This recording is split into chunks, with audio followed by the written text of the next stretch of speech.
Hi everyone. So today we've got three really exciting papers coming up.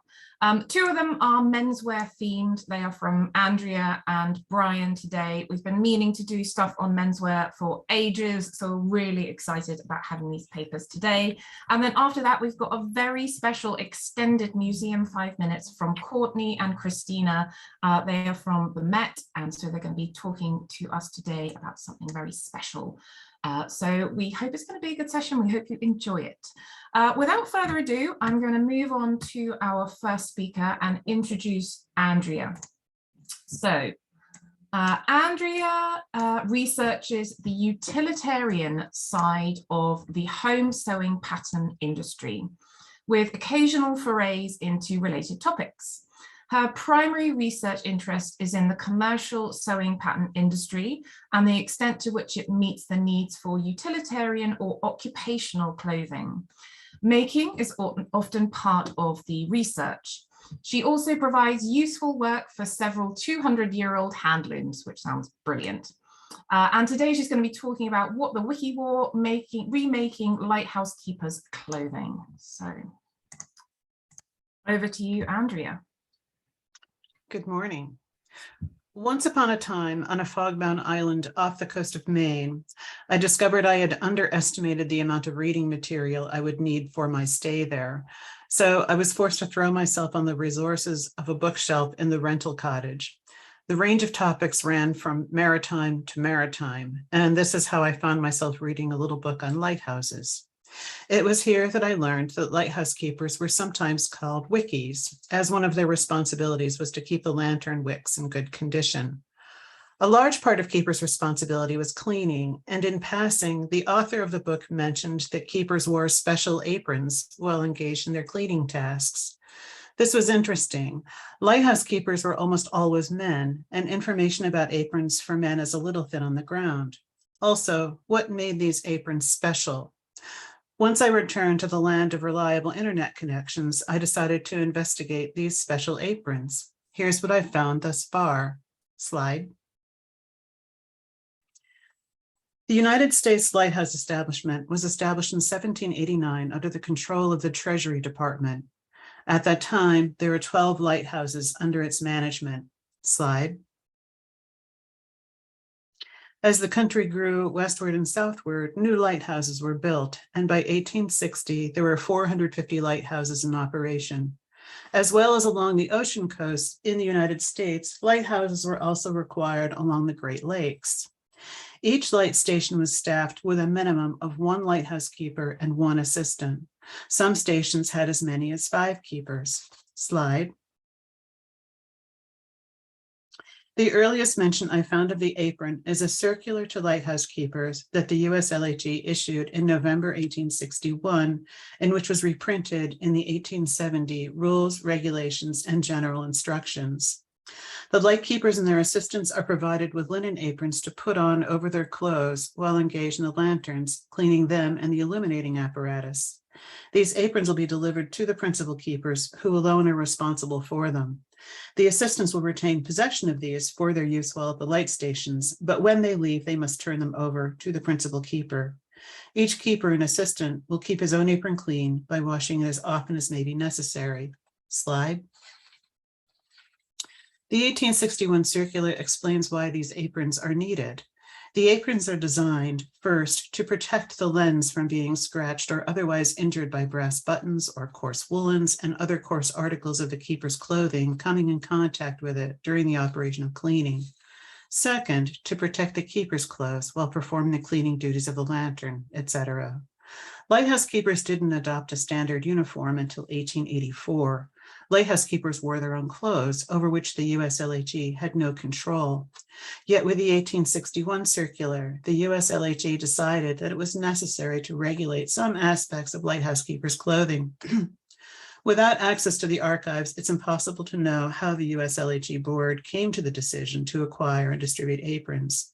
Certainly, ever-increasing numbers of lighthouses meant that there would be more instances of damage to the lighting apparatus. But it's intriguing to speculate that a change in lighting technology may have forced the USLHE's hand. Slide. Between 1851 and 1859, the USLHE installed the more efficient Fresnel lenses in its lighthouses. The first order lens on the left at Barnegat Light stands 12 feet tall and weighs about 12,000 pounds. The light was installed in 1859 and cost $15,000, about a third of the total cost for the entire lighthouse.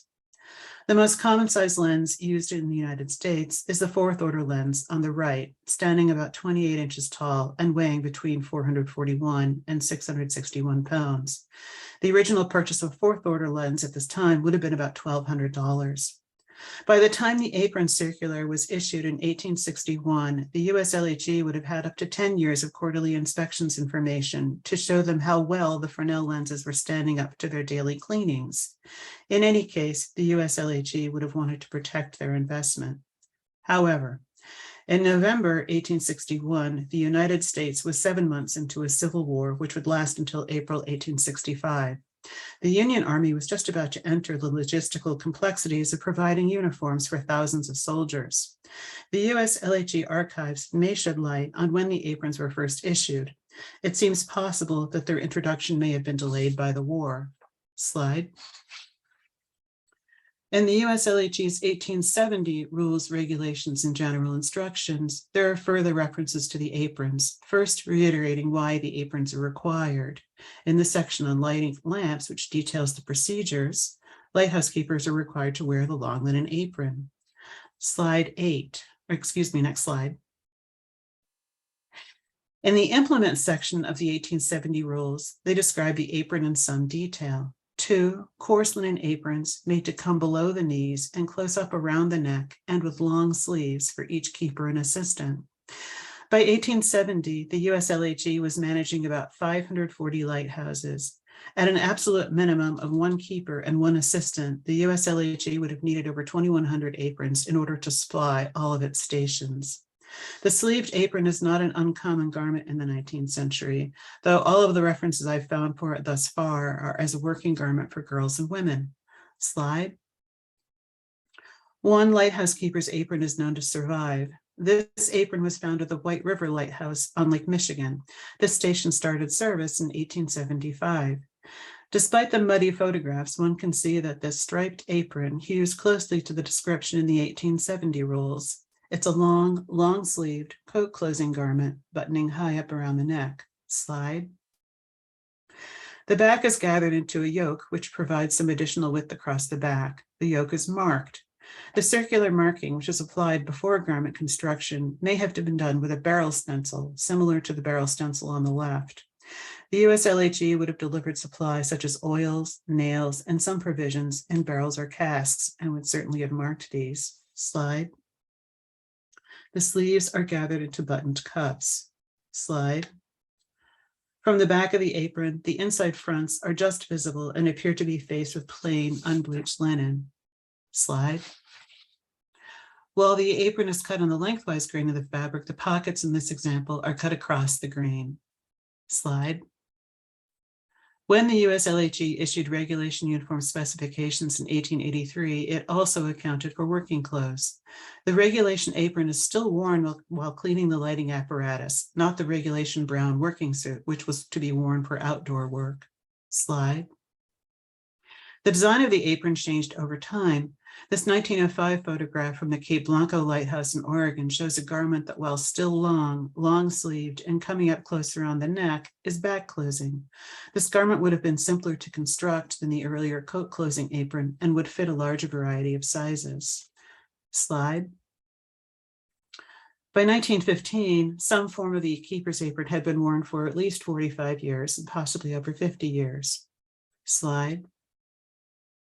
Over time, further changes in lighting technology allowed lighthouses to be electrified and then automated, eventually making the lighthouse keeper and his apron obsolete. Since then, some light stations have become museums and interpretive centers, with interpreters sometimes wearing uniforms made from the 1883 specifications. Slide. In the interest of providing equal time to the apron, I decided to make one. My goal was to make the apron as cheaply and quickly as possible, as I suspect the original would have been. All sewing was done with the treadle machine, with the exception of the buttonholes, which I worked by hand. My guess is that the original apron was cut from 27-inch wide fabric. This is once a common width for fabrics, particularly utility fabrics. The 27-inch width takes advantage of selvages, providing strong side seams that require no additional finishing. The inexpensive linen, which I was able to provide, was 54 inches wide. I cut the apron 27 inches wide, or exactly half the fabric width. Slide. Since reproducing a brass barrel stencil would have been prohibitively expensive, I used software and a photo silk screen for the marking. I used wood buttons. Slide. Here's the apron in action on Baker Island off the coast of Maine. Slide. About the time I finished the apron, I acquired this tin type. Uncased and unmarked, this gentleman is lost in time and place. From what can be seen of his garment, it bears a striking resemblance to the White River Lightkeeper's apron. Is he a lighthouse keeper? Is he wearing an apron specific to lighthouse keepers? Or is this simply an ordinary working garment of the time? Further research may provide some answers. Thank you.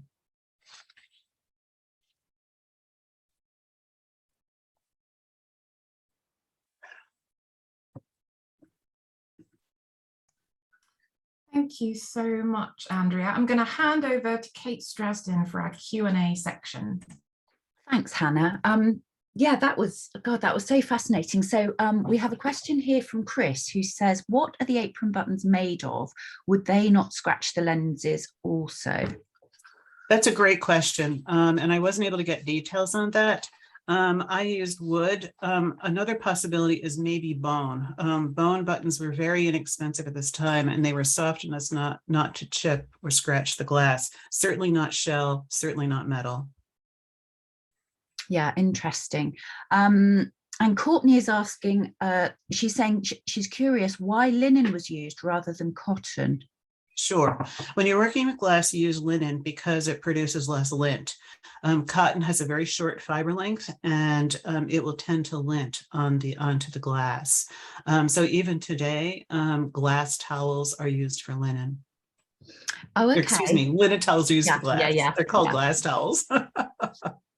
We mentioned it in the chat earlier, but I was really struck by the kind of the great, when you see something that just looks like a really good piece of design that could be very commercially wearable now, and you having made these, do you find that people are asking you for replicas on a more broad scale? Yeah, every time, everybody who's seen it has asked for one, and what I very kindly do, I suppose, is I send them the PDF of the marking, and then I say, here's how I did it. Have fun. Yeah, because it reminds me of something that you might see in the UK in something like toast or that kind of labor and weight. It was a fun garment to make. It went pretty quickly, but really I'm not equipped for home production or very much interested in it outside of one-offs, but it was a lot of fun to do, and it's a very comfortable garment. It's a very comfortable garment. Of course, one of the things I found most interesting about it is the USLHE's insistence that it's an apron. Sleeved aprons aren't entirely uncommon, but I tend to get the feeling by 1915, when it had been in service for so long, that term was a little outdated. And I don't know why. So at that point for USLHE, it almost becomes folkloric. We've always called it an apron, and why they couldn't, even in 1861 in the original specifications, why they landed on the term apron is really a mystery. Yeah, no, that's true. So Hannah's just asking, were these ready-made, or were workers encouraged to make them themselves? They appear to have been ready-made because the USLHE was distributing them centrally. And again, I'm very curious about the entire production process. Was this a stock garment that the USLHE could simply place an order for, or was there a whole conversation about design with a manufacturer? These are things that the archives might be very helpful for. Gemma's just observing here. She's saying linen for glass. That reminds me of my grandma. She always had a pile of linen tea towels specifically for drying glasses. So yeah, good kind of material knowledge there. Thank you so much. That was amazing. Really enjoyed. Brilliant. Thank you, Andrea. And we'll save some time at the end for some questions. So if you think of any questions in the meantime for Andrea about her paper, then get them in the chat and we can ask those ones at the end. So we'll move on to our next speaker now, and that is Brian Centrone. Hopefully Brian is with us and is happy to share his screen. Perfect. So Brian Centrone is a writer, editor, and fashion historian specializing in American menswear, queer fashion, and popular culture.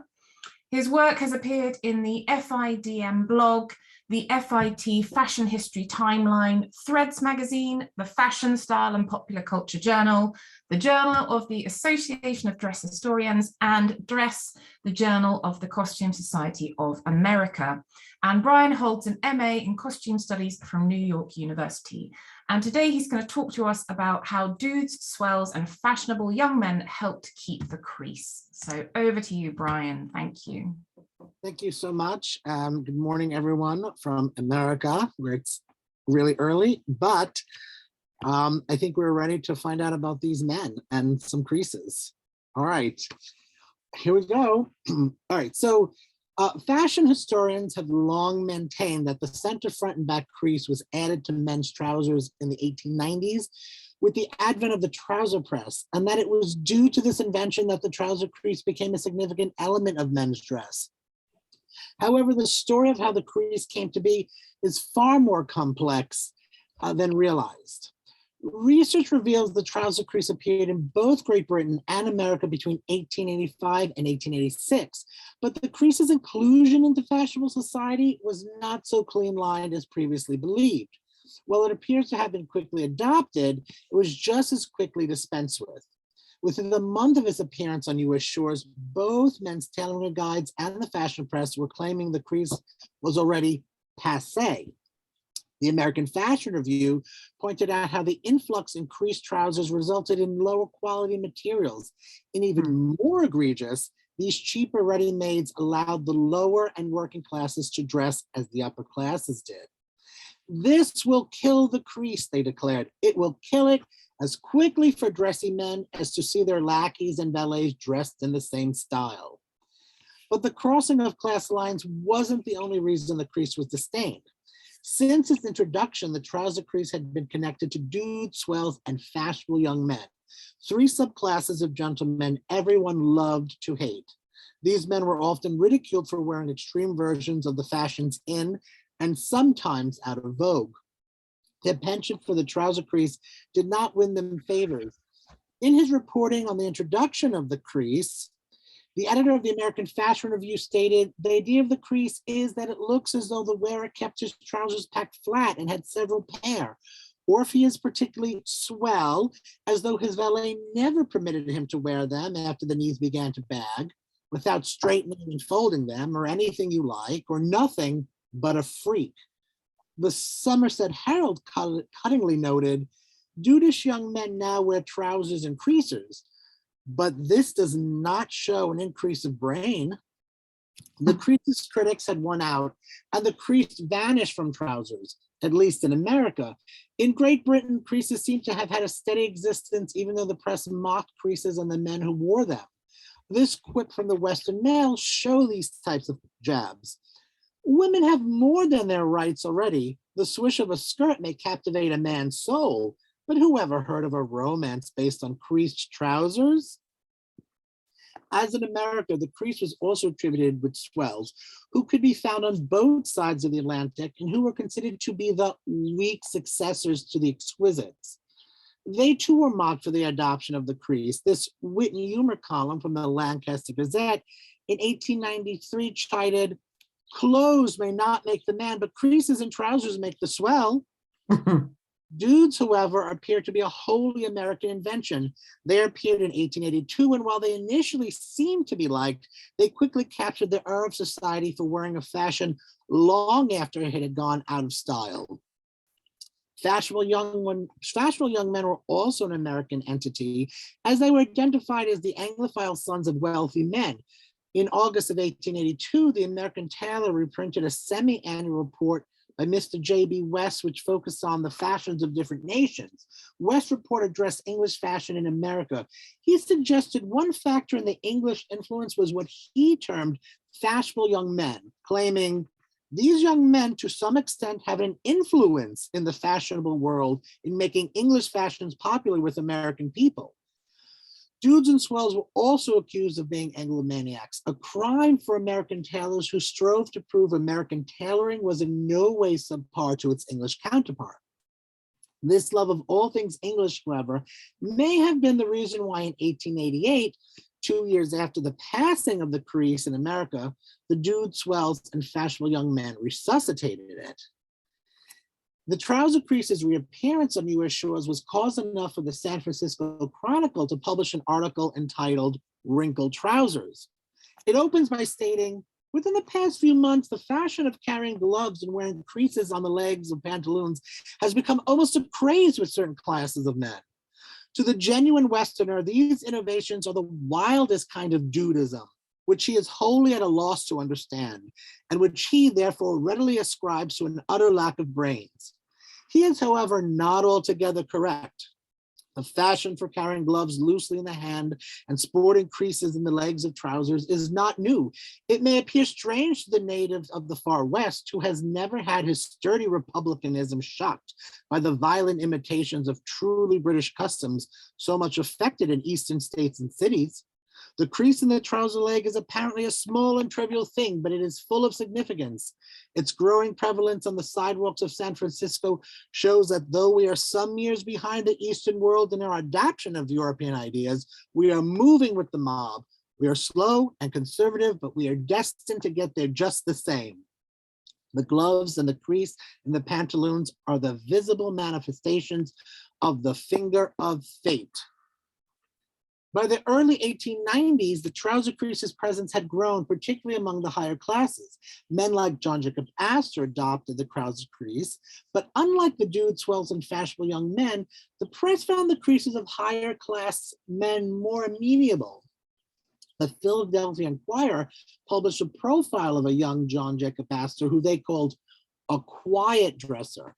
On the subject of his dress, they wrote, "His clothing is made up in the latest fashion, but he is not loud in any sense. To be sure, he wears the finest of clothes.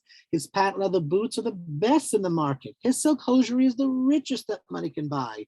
His trousers are creased to a nicety.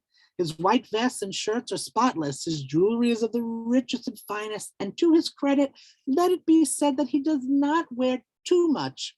He looks like a gentleman and acts like one. Everything about him points to great wealth."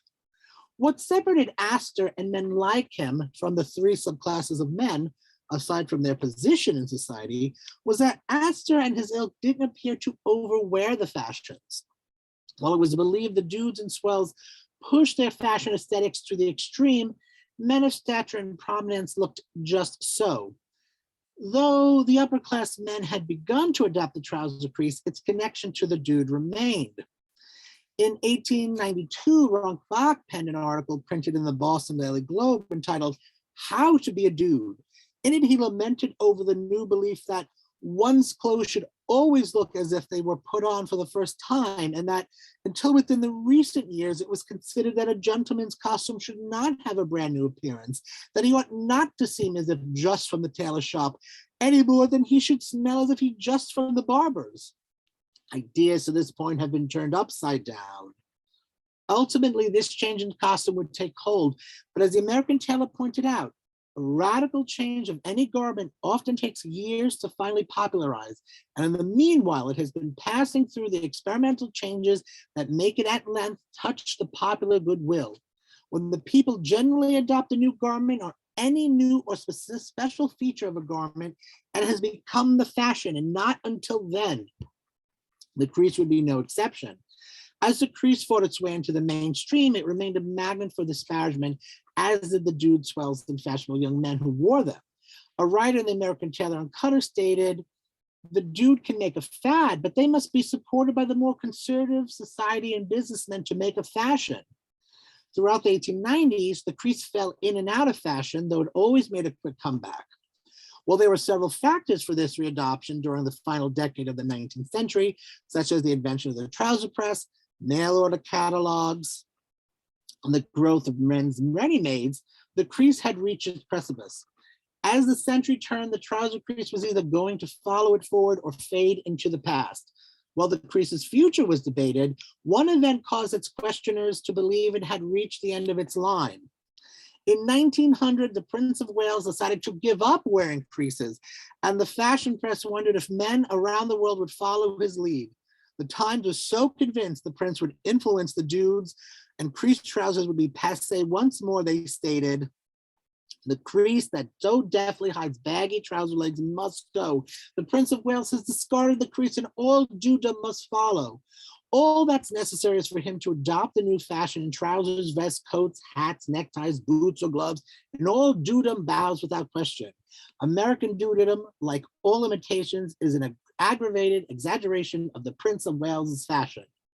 However, the dudes who, along with swells and fashionable young men, had saved the crease over a decade prior were in no hurry to give it up.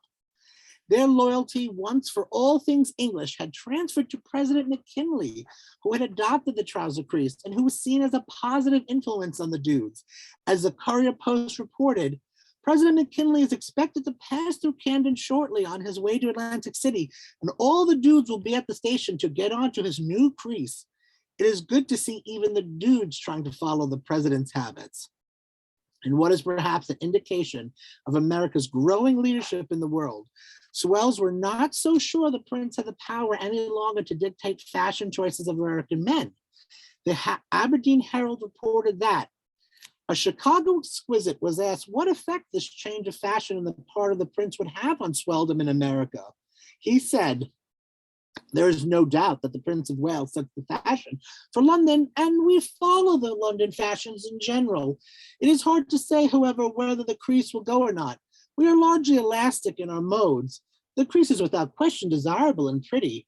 I should say that if we wish, we can have creases in our trousers without the consent of any other nations." By a change of sartorial allegiance, the dude, swells, and fashionable young men once more helped keep the crease. And by 1903, T.B. Wilson wrote, after a tour of Europe, "The trouser crease prevails everywhere. It has probably come to stay too." Thank you.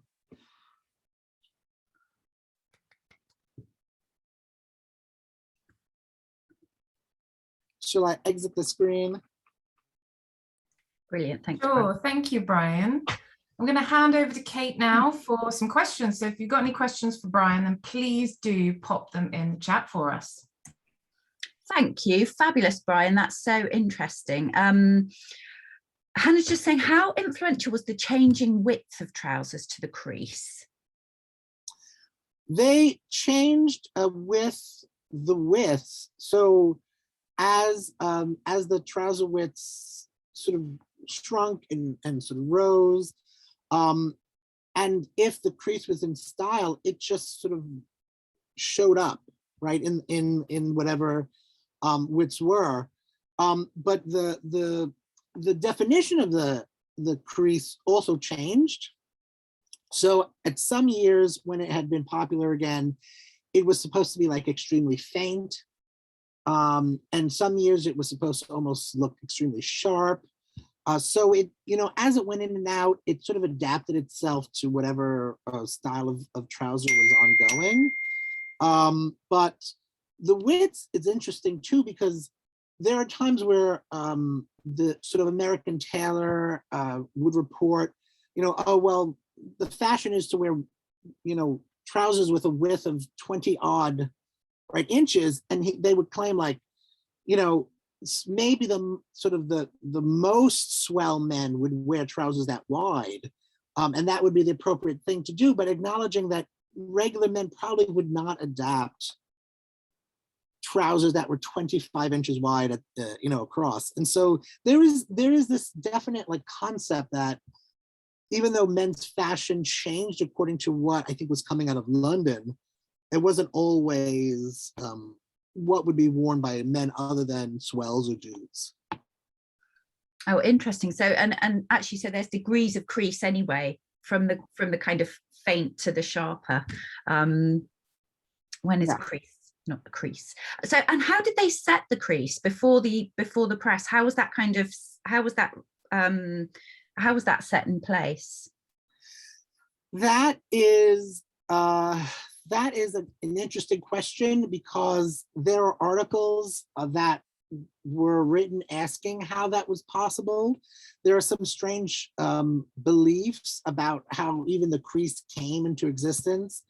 Some beliefs are that it happened because tailors had old stock in their shop. And so because the trousers were laid flat and folded for a long period of time, they had creased.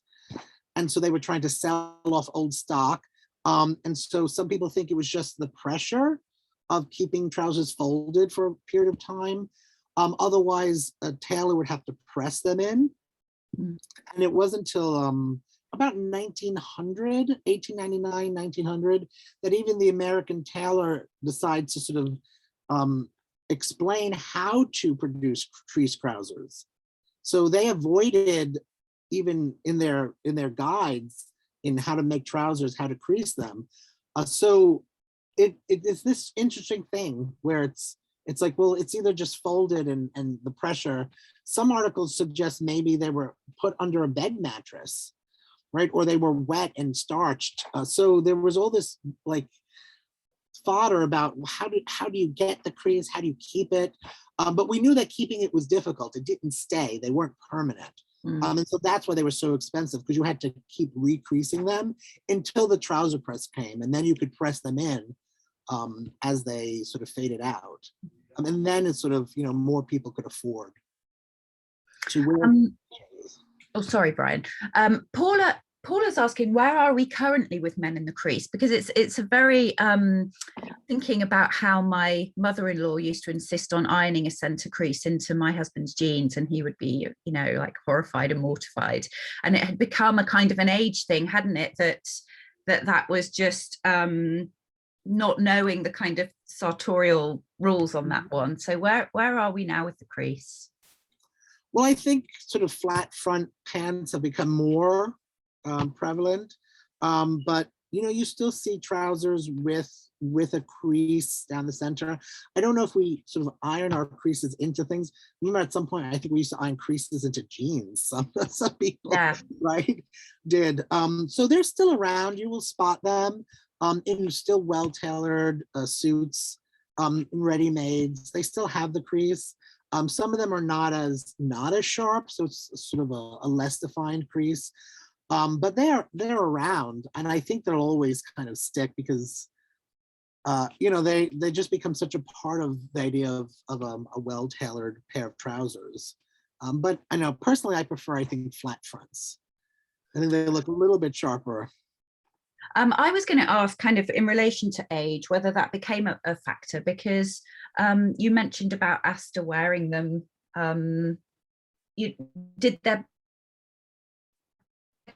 point in the 19th century where it kind of moved beyond the older guys were hanging on to them, maybe beyond popular trends?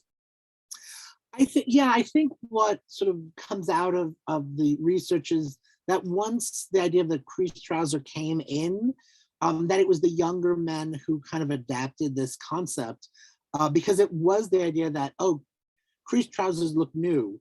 And the idea that your clothes were to look new was something that wasn't an old idea, right? It was that your clothes should look worn in some way, like you should never look like you just came from the tailor.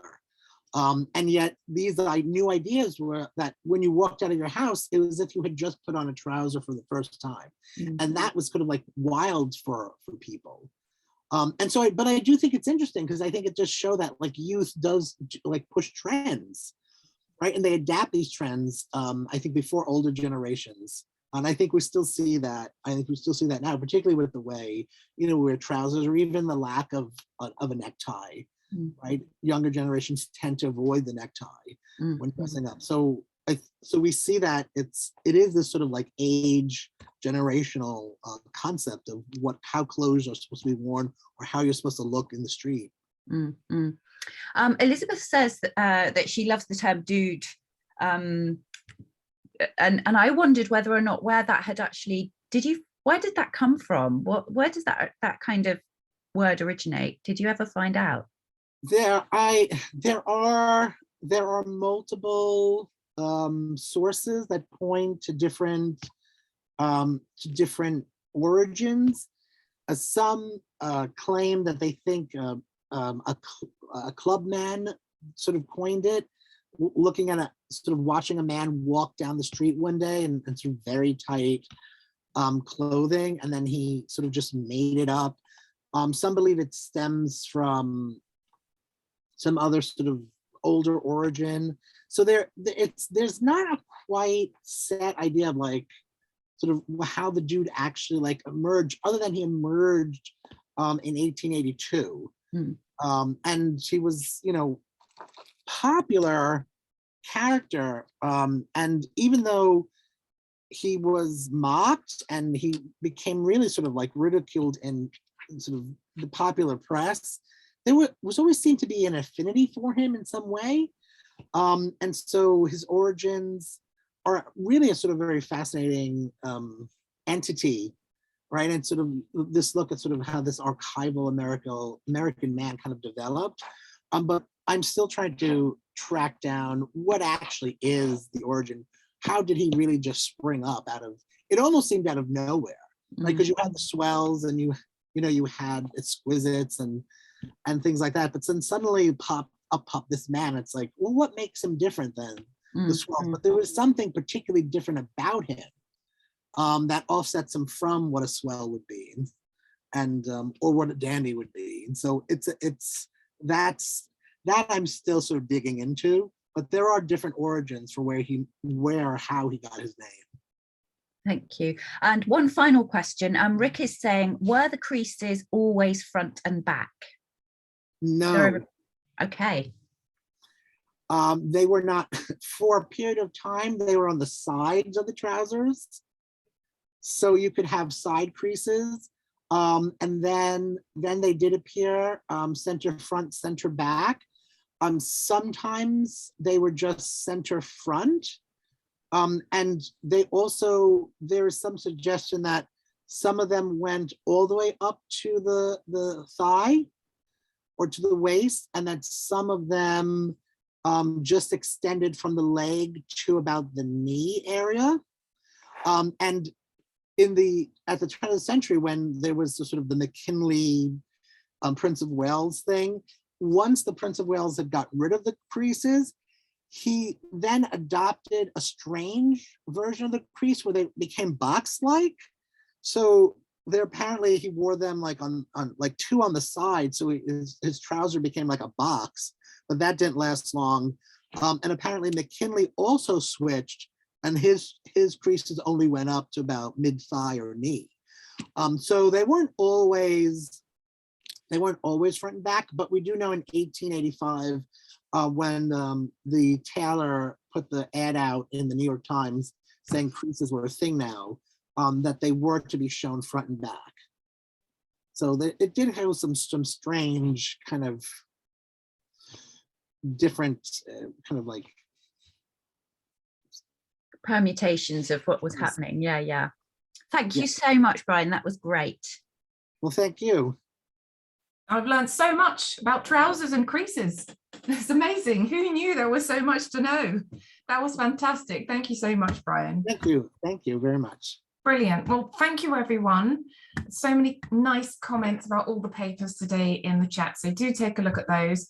I'm just going to share my screen with you all just very quickly.